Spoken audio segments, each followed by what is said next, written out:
келгеніңізге. Енді екі сұрақ қоя салайын тезірек. Өміріңізде лицейде оқығаныңызды білеміз, Семей лицейінде түлек екенсіз. Сол лицейде оқыған заттарыңыз өмірде көмектесті ме сізге? Өз-өзіңізді құруда қалай көмектесті, сол туралы айтып кетсеңіз. Жоқ, көмектескеннен бөлек, негізі менің өмірімдегі шешуші кезең осы лицейде өтті. Мен былай өте оңай салыстыруға болады, мен өзім сол Семейде кішкентай орыс орта мектебінде оқыған, 33-ші орта мектеп, біздің Комсомольский поселок деген жерде, Семейдің шетінде. Сол бірге оқыған сыныптастар, біз бұлар кездесіп тұрамыз. Мен 8-ші сыныптан кейін неге лицейге кетіп қалдым. Олар сол неде қалды мектепте.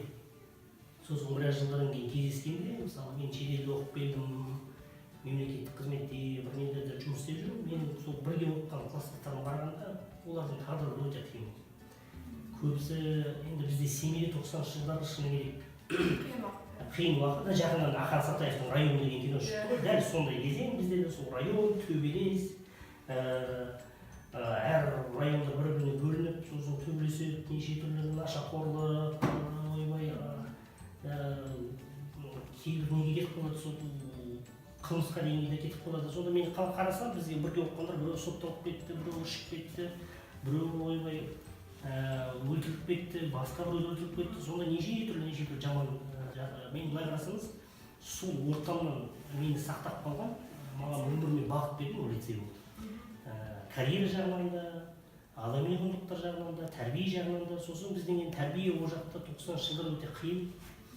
Қандай тәрбие онда? Онда сол далада жүреміз, далада өскен боламыз. Бір-бірімен төбелесіп, сол неге аудан-ауданға бөлініп, онда край деген, бізде Семейде район емес, край деген Комсомол, вокзал, центр, Жоламан, Нахаловка деген сол өзіме бөлінеді. Сонда далада өскенде бізде білім де жоқ, онда тәрбие де жоқ, сол қасқырлардың заңдары ғой былай қарасаңыз. Сол ортамда мені суырып алып, осы өміріме бағыт берген, негізінде осы өмірімнің қалай болатынын, карьера болсын, басқа семья болсын, басқа жақтарды осы лицей ғана берді. Сол мен мұнда бір сондай ризамын.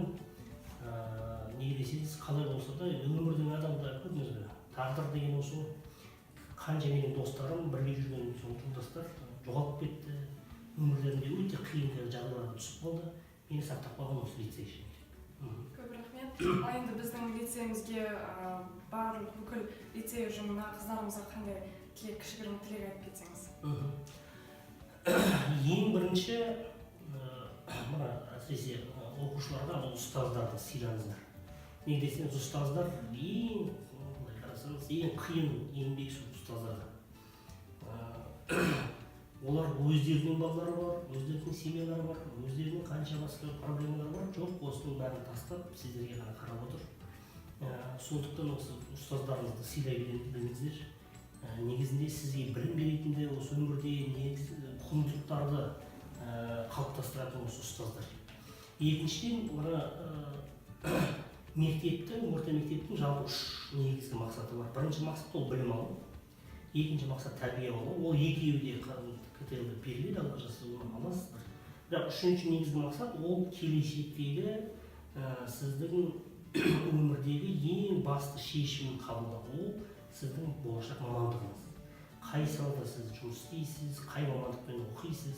Осы шешімге өте мұқият қарауымыз керек, осы шешімді өте мұқият қабылдауымыз керек. Сондықтан осы шешімді жан-жақты пісіріп, қарастырып, ақылдасып, өте дұрыс шешім қабылдауымыз керек. Әсіресе қазір Қазақстанда мысалы еңбек нарығына қарасақ, адамдар көп өз мамандығымен шатастырып жүрген бәрі. Адам нақты өз бір бағытты таңдау керек, осы бағытпен қалыптасу керек, осы бағытта маман болу керек. Осы бағытты дұрыс шешу үшін әсіресе түлек болатын 11-ші, 10-ші сыныптардан бастап, 9-ші сыныптардан бастап осы мәселеге дұрыс қарау керек. Көп рахмет. Десеңізбен соңғы қашуыңыз емес деген ойдамыз. Шақырып тұрсаңыздар келесіздер. Түріңіз қыздарымыз бақытты болады.